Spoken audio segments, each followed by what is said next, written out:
discuss realism. Now, realism is a word that means a bunch of different things. There's artistic realism, there's political realism, there's all kinds of realism. We are talking about international relations theory in the context of realism. And it is kind of the OG theory. We will go into some brief history about it, but we're not going to get too big on the history because it's just not that relevant for our purposes. But it's important to note that there are four primary ideas of realism. Thinks that there are sort of four things that we hold to be true about international relations. First of all, states are the primary actors. Yes, other actors exist, but states are the only ones that really matter when it comes down to it.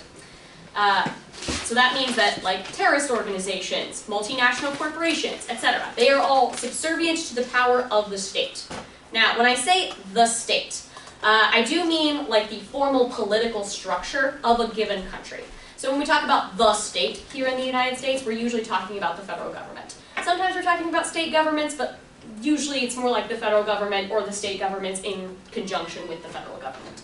Now, this is not to be confused with the term nation in international relations literature, because technically the nation refers to more like the character of a country and its populace. And so that's why you'll see the word nation-state a lot, to indicate we have this sort of combined view of like the political structure as well as like the character and the citizenry. The like common sort of euphemism that gets used is that the state is like the body and the nation is the soul. So we love our Cartesian dualisms. Now, states are also unitary actors. That does not mean that they always necessarily work alone, but that when it comes down to it, states are taking actions individually. Sometimes multiple states decide to take the same individual action at the same time in the same place. And they may decide that because other states are going to take the same action at the same time in the same place. But when it comes down to it, as far as realists are concerned, states act alone.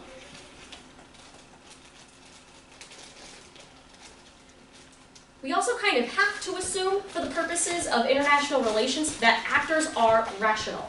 So, realists would reject the idea, and anybody really studying international relations theory would reject the idea outright that people like Vladimir Putin and Kim Jong-un are just irrational.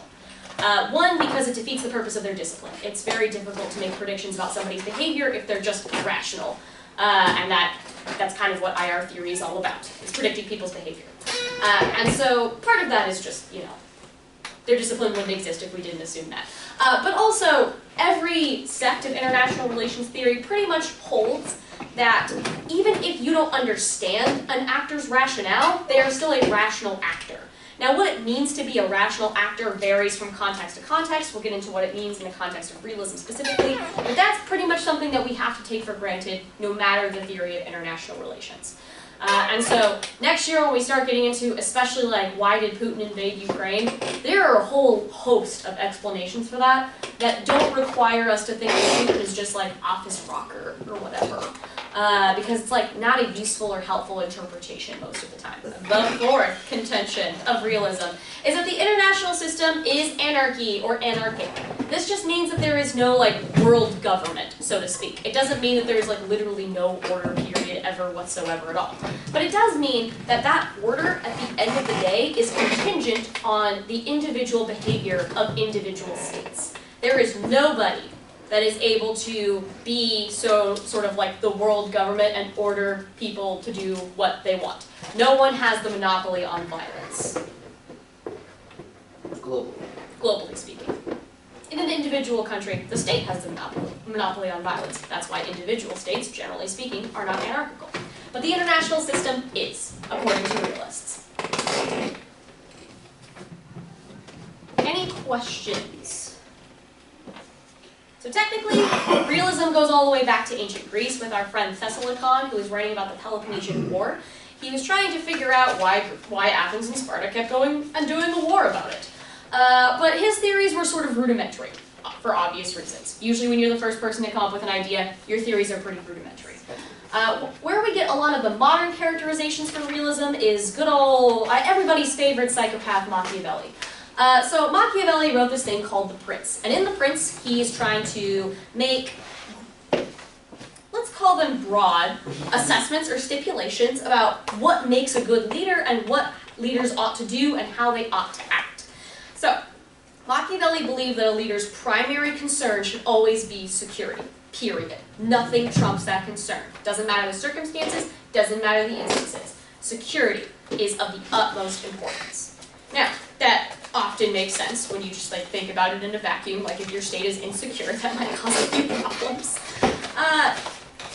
The thing is, he combined this with his view on ethics and morality, that whether or not something is ethical in the context of leadership should only be judged by whether or not it increases or decreases a state's security. So like, you know, the Bible, the Ten Commandments, meh. Like, holy religious texts in general, we don't really care. We only care whether or not the actions increase or decrease a state's security. Now, these two beliefs combined mean that for the most part, Machiavelli was pretty fine with security by any means necessary.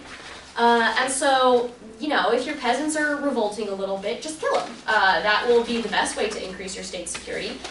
Your neighbor France is getting a little bit uppity, kill him. That is the best way to increase the state's security. Yeah. Kills the entirety of France. Yes, and so this is where we get this like sort of the beginnings of amoral political formations are with Machiavelli. And Machiavelli had this fun little analogy. He thought that leaders had to be both lions and foxes. When you think of a lion, what do you think of? Strong. Angry. Being angry, loud. What other connotations do lions have? Like bravery. Bravery, that's a big one. Oh, that's like England.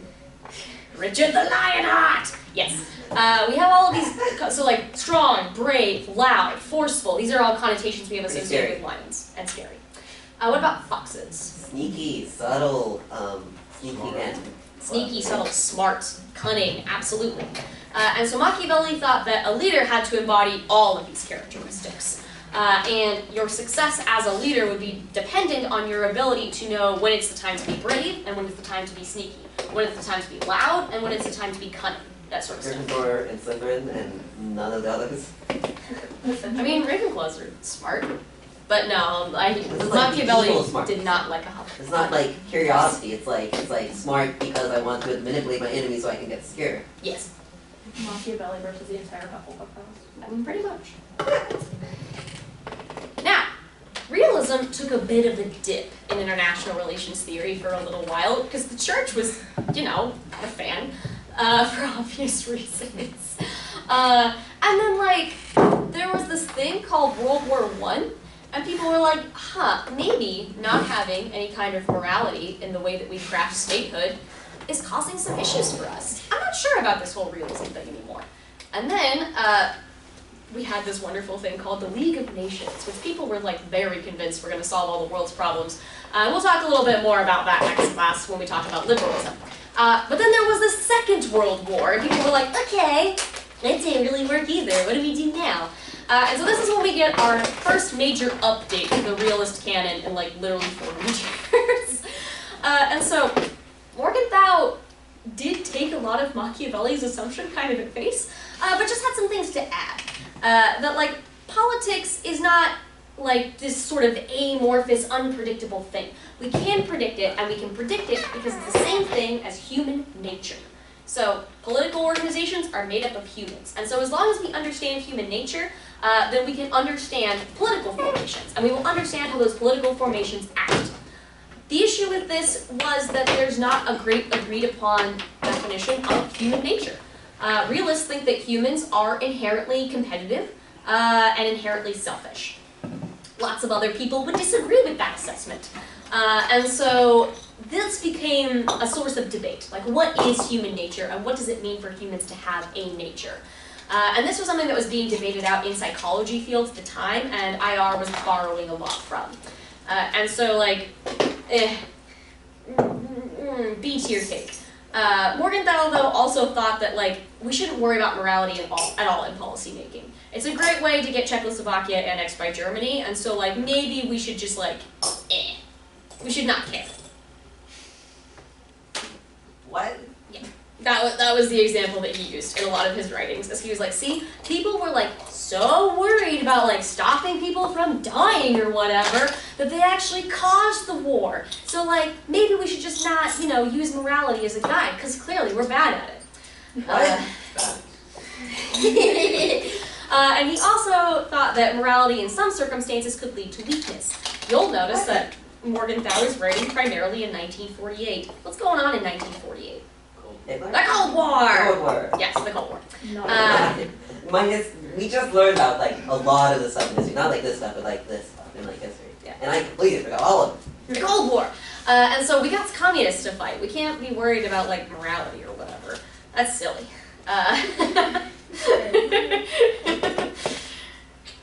And so yeah, this is the backdrop for IR theory for like a long time. So then we get to the modern era of realism, aka neo-realism. So what we've been talking about so far is sometimes termed classical realism, and today's form of realism is neo-realism. Oftentimes when you are reading IR literature, they'll just call this one realism, and they'll call the other stuff classical realism, because the other stuff is like, eh. Because one of the things that both, like really Dessalines also, but like Machiavelli and Morgenthau were really guilty of was not having a very like data-driven approach in their analysis. And one of the things that's starting to happen in universities, like right around like, starts in like kind of the 60s and just keeps progressing from there, is this drive that everything needs to be as much like the hard sciences as possible. So this is when psychology becomes more data-driven. It's when like communication studies becomes more data-driven. And so this is where you end up with this kind of spectrum that we now see with interpretive and objective approaches to international relations studies. And so realists thought, okay, we need to move away from some of our more interpretive methods that rely on like us winning the argument that humans are inherently competitive.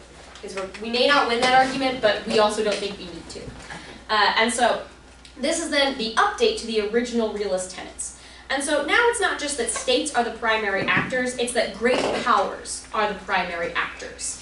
And so we've now gone a step further, where it's not even just states, it's great powers are the only actors that really matter when you get down So to just it. the tautology? The powers that matter are the powers that matter? More like one of the things that lots of liberals were pointing out would be like, really? So like Nigeria as a state is a unitary primary actor?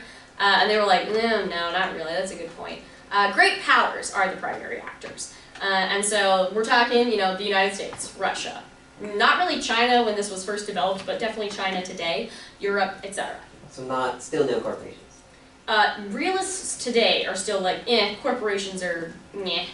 Like, sure, they do stuff, but it's not nearly as important as what states do. So like, the important states are the United States? Yes. Okay. Yes. The important one is the important. Not like powers like states, but like great states, but like powerful states. Yes, like powerful states. The international system is still anarchy and always will be. And now they finally have some explanations for why the it always will be is the case. Before that, they were just kind of like, well, I don't know, look at history. And everyone was like, wow, that's not an arg, actually. And so then we get a little bit more into their explanation for why the international system is and always will be anarchy. Because at this point, this is one of the things about realism that is being challenged by a lot of critical theory. And then one of the things that realists start to talk about in terms of security is that security requires an offensive military capability of some kind. Obviously, the degree to which different states have offensive military capability dramatically varies, but all of them need to have some kind of offensive military capability. Otherwise, you're just like not going to survive on the playground. So is this like in order to be a state you need this, or like all states in the world do in fact have this? All states have this and or will get this. So this is more like a sort of like law of gravity that they're trying to come up with. It's less the definition of a state and more like this will happen. The other thing that realists are big on is that you can never know any other country's intentions. And that's probably something that most other scholars wouldn't like disagree with. It's just a question of if you think that those intentions can be properly structured and or manipulated. According to realists though, no. You can never know them and you can never be sure. It's one of the reasons that realists are very skeptical of like alliances in general. All states have survival as their primary goal. again, probably not a thing that most other fields would contest. The issue becomes the degree to which realism has elevated this goal. And we are still keeping that states are rational actors. One fun fact is some realists do not now think all actors are rational, but at least all states are rational actors. Generally speaking, though, modern realism is like all actors are rational. So, our first, Kenneth Waltz. He was the first to coin the term neo-realism, and his theories today would largely be considered in the canon of like defensive realism. And so like, yes, power, security, etc., because it's an important defense. It is necessary for survival. Therefore, we care about things like security, power, defense. And one of the things that Waltz did for the field was he moved us way away from the conversation about like human nature, or whatever that means. Waltz's argument was much more, okay, so the international system is anarchy. I think we can all agree on that. Whether or not it will always be, etc., whatever. Put a pin in that. We'll get to it later. But for now, we can agree that it is. And this means that this anarchic system causes people to act in certain ways, or states to act in certain ways.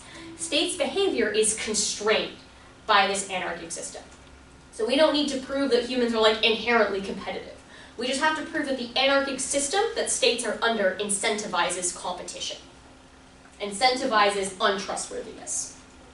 Waltz also then sort of added to this idea that like great powers are the ones that matter by talking about like what kind of security response a state can have relative to its own power. So if, you know, for example, you're, say, Iran, and somebody, I don't know, like assassinates one of your generals, just for no reason, there's probably not a lot you can do about that in like the grand scheme of things. And so you kind of just have to say, we'll remember that later, thank you. Now, if something like that had happened to the United States, the response would have been a little different. People dared to kill like 2,000 civilians in the United States, and we invaded a few countries about it. And so that like proportionate response is not proportionate in terms of what actually happened, or like the event itself, but only in how much power does the state have. Now, this is where offensive realists will diverge from Waltz, because they will say that this means that states have an incentive to maximize their power. But that is not the defensive realist argument. The defensive realist argument is just that states need enough security to like maintain their position in the status quo. And this will be, like, keep that in mind because that will be very important when we start talking about revisionism. And then Waltz was also the guy who started talking about the way that states balance one another. And so you can think of this like a Star Wars thing. Like if one state gains too much power, another state will then start to gain power in order to balance them out. Because as one state gains power, they become a security threat. It'd be like if your neighbor decided to stick a cannon on their lawn. You'd be a little concerned about that. And you may like get some shields, get your own cannon, and that sort of stuff. Wait, what is on in Star Wars? There's a cheesy speech, and I think it's like the third one, or the second one in the new trilogy, about like, when one in the light rises, their opposite in the dark will rise to meet them, or whatever. And so, this means that no state can just keep power grabbing infinitely. Another state will have to rise up to meet them. One of the examples that Waltz wrote about specifically was Nazi Germany. And the way that like Nazi Germany was grabbing a whole lot of power, economic power, political power, land, territory, etc. And it eventually got to the point where people were like, no, this will not stand, we will not let this happen anymore. So like, why? That last one? Because it became a security threat. So as soon as Germany... okay, so defensive security threats means that states aren't already trying to grab much power, it's just that they like needed to only grab as much power as necessary. Nazi Germany rises up and now they're trying to grab as much power as necessary to counteract that threat. Exactly. Okay. So then we can juxtapose defensive realism with offensive realism. Now our good boy Mearsheimer has been an excellent source of debate cards for literal decades now. But Mearsheimer is definitely like sort of the modern, like quintessential offensive realist. And so he had a couple of things to add to Waltz's theory. So it's not like he's like, throw Waltz out, we disagree with all of that. It's like, okay, yes, but I have some quibbles. And his quibbles are that states do not seek just enough power to survive, they will seek to maximize their power. And that's how Mearsheimer uses this to explain the rise of great powers in the first place. During the imperial age, we're looking at empires. In the modern day, we're looking at hegemons. And so Mearsheimer thought that, like, yes, states balance each other to at least a degree, but that will not stop them from trying to power maximize, just to make sure that, like, nobody can ever actually pose a threat. Mearsheimer is an author writing in the United States, and so he's got some sort of, first-hand looks at what it looks like when a state is insistent on power maximization. Does he mean like power maximization like every state, or just great powers? Every state will try. So Mearsheimer would think that Nazi Germany rising would not suddenly cause a bunch of other states to rise to power as they were already trying. Kind of. It may accelerate the process because now there's a very obvious and direct security threat, but that states are always seeking to maximize their power. So Mearsheimer's argument would be the reason that Nazi Germany existed in the first place is because the maximization of state power is always the incentive. And Mearsheimer also thought that states could either balance or buck pass. And so, yes, oftentimes states will seek to maximize their own power in order to create security. However, if they trust an ally enough, or if they think that an ally's intentions align enough with their own, then what they can do instead is pass the buck, so to speak. And so Europe doesn't have to have a world-spanning nuclear umbrella because the US does. And so European countries will often rely on US defense forces, especially when we look at allied operations like NATO. So buck passing is basically when you say, I could try to maximize my power in order to get rid of that security threat, or I could let my bigger, stronger buddy do it for me. And so when we talk about like the NATO withdrawal counterplan, or NATO's like dependence on the US for security, this is kind of what we're talking about, the distinction between balancing and buck passing. And one of the reasons that this happened is just because Europe was so devastated after World War II. And so they could not maximize power at that time. It was literally impossible.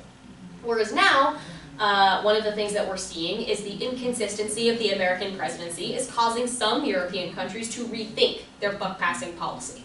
Realism is the most ubiquitous IR theory, which is the reason that affirmatives are going to make some serious mistakes, especially on the security K next year.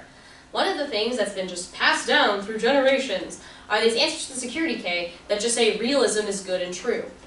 That is an answer to the security K, but it is not a defense of AF epistemology on this topic. No AF on this topic is realist, because it has to work with NATO. They are all liberalist, at best. Can you say that one more time? So, realism doesn't like allies. The topic forces us to work with allies. No AF on this topic is going to be realist. They may have specific realist views about Russia or China, but their answers to those problems are not realism. And that is very important. If somebody answers the security K next year with realism is good and true, they don't have a defense of their epistemology. Now, realists would argue that because their theory is the most ubiquitous, whether or not they're really right is kind of irrelevant. Because all state leaders are realists. And so operating through the lens of realism, putting on our realism glasses, is still the best way to figure out what those leaders are going to do, which is the whole point of international relations theory. So whether or not you think realism is correct, whether or not you actually think the assumptions of realism are correct, doesn't matter. President Biden thinks they're correct. Xi Jinping thinks they're correct. Vladimir Putin thinks they're correct. And at the end of the day, that's all that really matters. Now, critics would argue that this might cause some violence sometimes. A lot of critics of realism argue that the United States' stance towards China is what has caused them to become a great power in the first place. After the Chinese Revolution, China was pretty devastated, as revolutions are wont to do. And so one of the things that was started immediately was U.S. support of ex-KMT forces and or other sort of interlopers that were attacking the newly formed People's Republic of China. So what did China do? How does the newly formed People's Republic of China not just get totally shreked by the United States? Russia, yes. They immediately went to the biggest kid on the playground. Okay, I was just guessing. Wait, what? They did? Yes. Oh my God. Yes. Russia. The USSR was responsible for funding. That was a new thing. No, the USSR was responsible during the Cold War for funding a lot of the Chinese industrialization that happened after the revolution. Just cover this unit. Oh my God. Yeah, this doesn't bode well for your AP exams. I'm not an AD for this very reason. That's probably good. And so what immediately had to happen then was so China is just existing as a communist country. The United States, messing with them in a variety of ways, trying to uninstall the newly formed communist government. And so this then causes China to go to Russia and say, hey, we need help. And so critics of realism would argue that this entire trajectory of like the violent relationship between the United States and China would never have happened if we had not acted like realists. So we thought China couldn't possibly go to Russia because that's not what countries do. No, more like we thought China's a threat because they exist in an ideology that is distinct from our own, I guess. And therefore, that cannot be allowed to stand. This is why I don't think realists actually have a very good explanation for some of these things, because I think we're missing the ideological component, but that's okay. And this is where we get into the argument of self-fulfilling prophecy. This will be really important anytime you are going for or debating against the security critique next year. The self-fulfilling prophecy argument says that when you treat something like a threat, it becomes a threat. So, by the United States constantly counterbalancing against China, messing with China, etc., China was forced to build up its military, forced to build up its economic system, etc., and forced China to become a great power in order to remain secure. And so, critics of realism would argue that realism creates a self-fulfilling prophecy. You create threats by treating people like threats. Now, realists would respond to this and just be like, you all are calling us pessimistic, but we're just being realistic. And that's basically what you have to win, oftentimes, when you are debating the security case, whether your affirmative is actually realist or not, is that threats are real, and that we have to respond to them. Now, the question of balance of power is something that realists debate about a lot. Because, like, if all of these, like, big, powerful states are securitizing against one another, then hypothetically, no one state could ever become too powerful. Interesting observation, especially starting in, like, I don't know, 1994. But whatever, it's fine. And so some examples they would give would be like Nazi Germany, and the way that other powers then rose to balance out Nazi Germany. And this is what creates anarchy, according to realists. And so the anarchic system is kind of this like snowball effect, where the existence of anarchy means that your only defense against a security threat is to build up your own power. Well, by building up your own power, you become a security threat, and that forces other countries to build up their power. And so this leaves us in a constant state of anarchy with, according to realists, literally no way out. This is how it's always going to be. And so we have to figure out how to get good. Now, allies can be a factor in balancing other countries. This is sort of like a modern, like neo-realist interpretation of power balancing that did not used to exist. So the common example of this would be like NATO. It's a security alliance, it's made up of a bunch of different actors, and together they can more successfully balance against states than if they were to try to do that alone. So NATO construct help balance against like what? The USSR originally. Okay, yeah, that's what I was thinking. Yeah. I did not know that realism. Okay. Yes. Balance against them together, but it's still like about securitizing, just like securitizing as a group. Yes, exactly. And so that means that your allies are only your allies as long as you are trying to securitize against the same actor.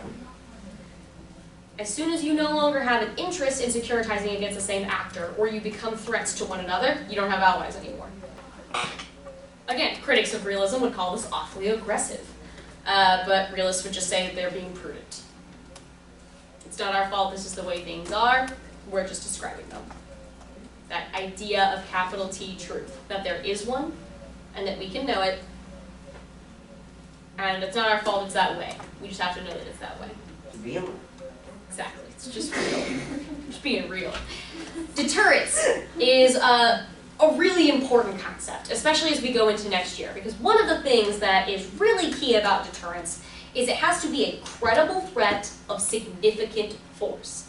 The credible threat portion is getting awful dicey these days, because one of the things that people talked about in 2014 when Russia annexed Crimea originally was that if the United States and Europe do nothing about this, are we really a credible threat anymore?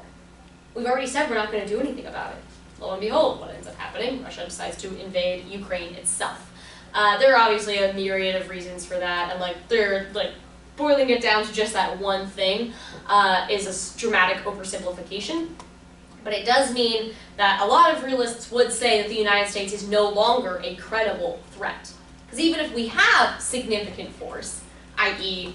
the largest military in the world, bigger than the next 10 countries combined, nuclear weapons, some of the most advanced aircraft in the world, some of the most advanced aircraft We carriers even in the world. parade them on those holidays sometimes. We do.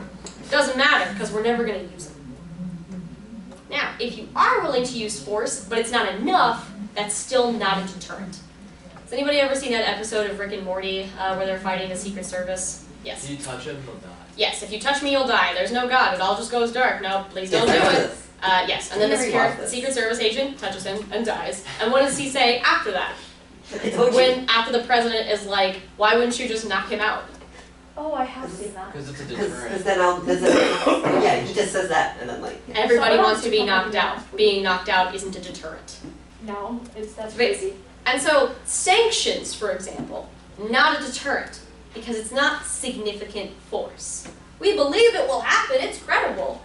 But as far as Russian leadership is concerned, it's not a significant use of force. So, deterrence theory became a thing during the Cold War after we invented nuclear weapons. And people had to explain why Russia and the US didn't just nuke each other about it. And this is when we come up with the idea of like mutually assured destruction, that kind of stuff. And so nuclear weapons then act as a deterrent to at least that form of warfare. Arguably, they decrease all forms of direct warfare between nuclear powers because the cost of war is just too great. Now, whether or not you think deterrence causes stability or instability will depend on which side of the pro-live good bad debate you're on. If you are going to read the NATO withdrawal counterplan next year, you will have to defend that proliferation is a good thing. Because if the US were to withdraw from NATO, the first thing NATO allies are going to do is proliferate. They are going to have to get their own security situations figured out and fast. So some proponents of realism would say that this causes more stability. Because that means nobody can... which part? The proliferation. Because nobody can mess with one another. It's too dangerous to mess with anybody, so nobody can mess with one another. Some people would say this causes more instability, because countries will attempt to stop each other from proliferating and will view proliferation as a threat. This is also where we get into the miscalculation debate. The miscalculation debate has a lot of historical significance from the Cuban Missile Crisis, when it was literally just miscommunicated whether or not the US fired a nuke. Wait, what? Yeah. Again, we went over this. I don't remember this part. What? Yeah, the Cuban Missile Crisis was basically like the US and Russia circling each other around Cuba and it being unclear whether somebody had actually fired a nuke or not. Luckily, there was a couple of people on a submarine who decided not to press a big red button, but that I was... remember this part. Yes. That was almost an instance of nuclear war. And so after that, people were like, wow, accidents can happen. Fun fact, while Trump was in office, one of the things that Republicans did with the security defense spending bill is they decided that they were going to stick nuclear missiles on the exact same submarines that carry our conventional missiles. There is no way to tell the distinction between those two things from radar, which means that having a missile fired from a mixed sub, is what they're called, mixed submarines or mixed subs, means it's impossible for the person receiving the missile to know whether it's nuclear or not. That's fine. That's so stupid. Woo! It's fine. So some people would say proliferation causes instability, not stability. Would you know, do they look different? Like, would you know which one you're launching? Yes, you do know which one you're Hopefully launching. you do. Okay. What if you just like mix them up? I- I can totally see that happening. You have commissioners with nuclear missile one, and you just hit the wrong button. But like the code is like slightly wrong. I like how we've They only just like have launched nuke nukes at right two, now, like so it's twice, and people like There already said are this is multiple gonna happen. checks on using nuclear weapons. It's Oh not yeah, and I literally bet just that one. submarine had multiple checks, and it all goes out to that one guy who has to make sure they push the right button or none I of mean, them. that They happened implemented with, more checks actually That after the happened Cuban with Missile the Crisis for this exact reason. I am not frustrated with any of those checks. that happened with a rocket once they put the Yeah, gyroscope sorry. upside down and missed all the checks. So, some events that have caused realism some problems over the years. Post-Cold War cooperation. Realists would explain this as, well, there was a common threat. So of course allyship changed. Like, that's how everything works. What are you talking about? So both during the Cold War as well as cooperation between the US and like the former USSR, the former Soviet Union after the Cold Oh, War. U.S. with Russia. Yes. So like the US cooperated with Russia during World War II as well as after the Cold War. We also cooperated with former enemies during World War II during the Cold War. And so these kind of shifting alliances would indicate that we may not actually see people as just like inherently threatening. Realists would argue that yes, we do, it's just a question of who we perceive to be a threat at the time. Now 9/11 was perhaps one of the biggest things that realists had to contend with for a while, just because like the primary like argument for realism is that states are the only actors that really matter when you get down to it. Global powers are specifically the only ones that really matter. So lots of critics of realism pointed to 9/11 as like, I'm sorry, 16 people just managed to alter the course of global events for the foreseeable future. Like, what are you talking about? Realists would argue and say, no, they didn't. The only reason that, it was only the United States that actually altered the course of global events. If those 16 people had attacked Nigeria, nothing would have happened. But still, murky gray area if terrorists can cause the United States to do something, because hypothetically they shouldn't be able to. And so one of the reasons we went over the sort of theories as nets versus maps versus lenses is because a lot of realists tend to view theories as nets. And so even if you're right that these realism doesn't explain these one or two specific examples, it doesn't matter. We've caught the majority of the big fish. That's all that matters. Whereas if you see theories as lenses, then that could just be some potential blind spots or things that don't show up with the particular colored set of glasses that you have on. The way that this is going to end up looking on the NATO topic, one of the things that's part and parcel to offensive realism is the term revisionist. The way that this debate happens in high school is people are just like, yes or no, China or Russia is revisionist, with no explanation of what that means or why it matters or the implications that it has for the debate. And so that's the thing that we're going to have to get much better at next year. So basically, a state can be called revisionist if they are attempting to change the global world order as we know it. So technically, both the USSR and the United States could have been characterized as revisionist during the Cold War because they were both trying to transition from a bipolar system to a unipolar system. But yes, and so if Russia and China are not revisionist, then the changes that they are making are just to ensure their own security, as far as defensive realists are concerned. Other theories would have other explanations of their actions. But when it comes down to it, all they're doing is trying to ensure their own security. If they are revisionist, then both China and Russia are just setting the stage for their inevitable ascension to great power, which could mean bad things in whatever region they're in, or for modern great powers like the United States.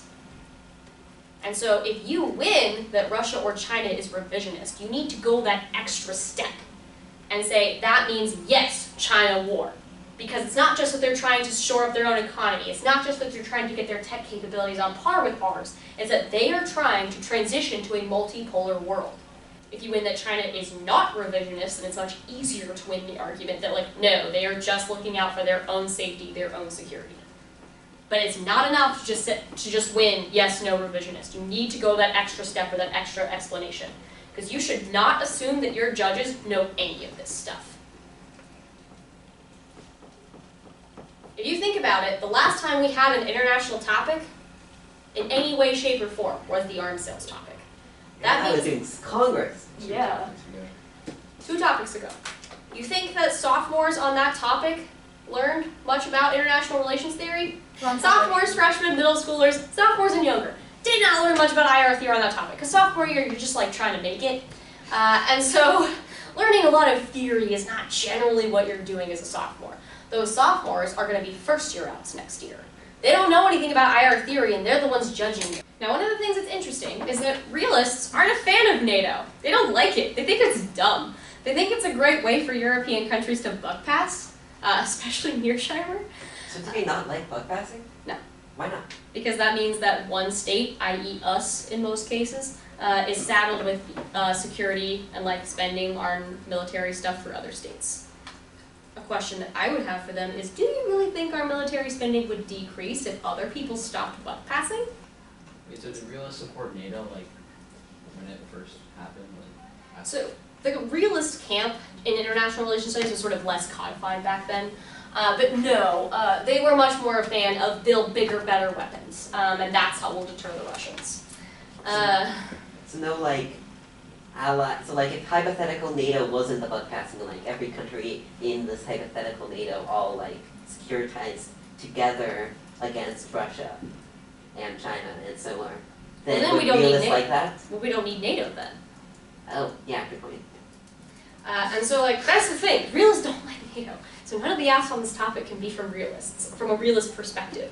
The impact scenarios probably will be, which is just an odd fun little thing about the way that this is going to go. But we'll get at that into we'll get into more of that with liberalism next time.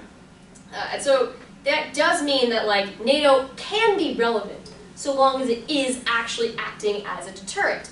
We have some good evidence now that it might not be. It might actually be causing conflict instead of deterring it.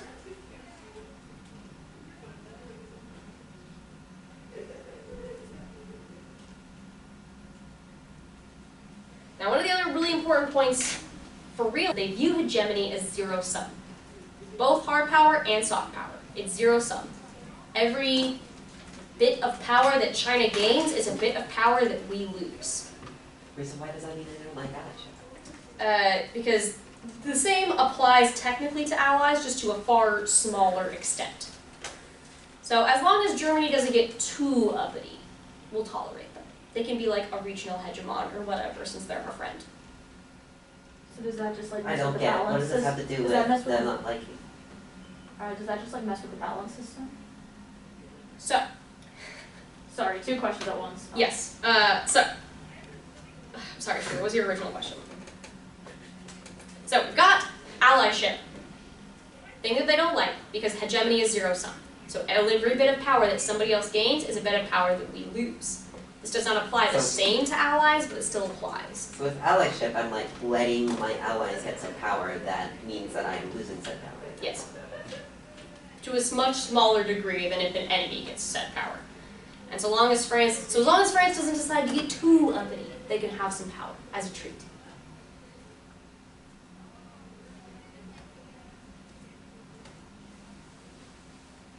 Okay. But this is how balancing also works, is that hegemony is a zero-sum game. So like realists wouldn't agree with US being a world hegemon? Yes, realists love that we're hegemon. It makes us super secure. Or they wouldn't like just if we said that like China was a world hegemon? Yeah, so like when people are like, what is really the harm with China being like a regional hegemon? Like, why do we care? Realists are like, because it's a security threat, duh. We care a lot. Or we should. Okay, got it.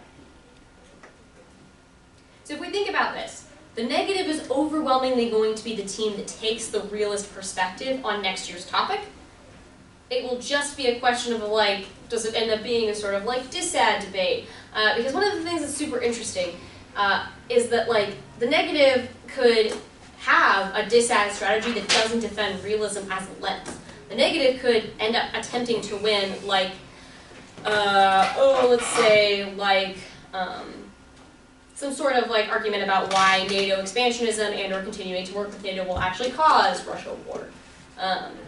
That isn't inherently a realist argument. You can make it a realist argument, but it's not inherently one.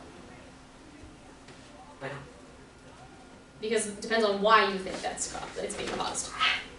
And so if you think that NATO is causing Russia war, because like the United States is presenting a threat, like that might be a realist argument, but realists are kind of like, but we don't have a choice because we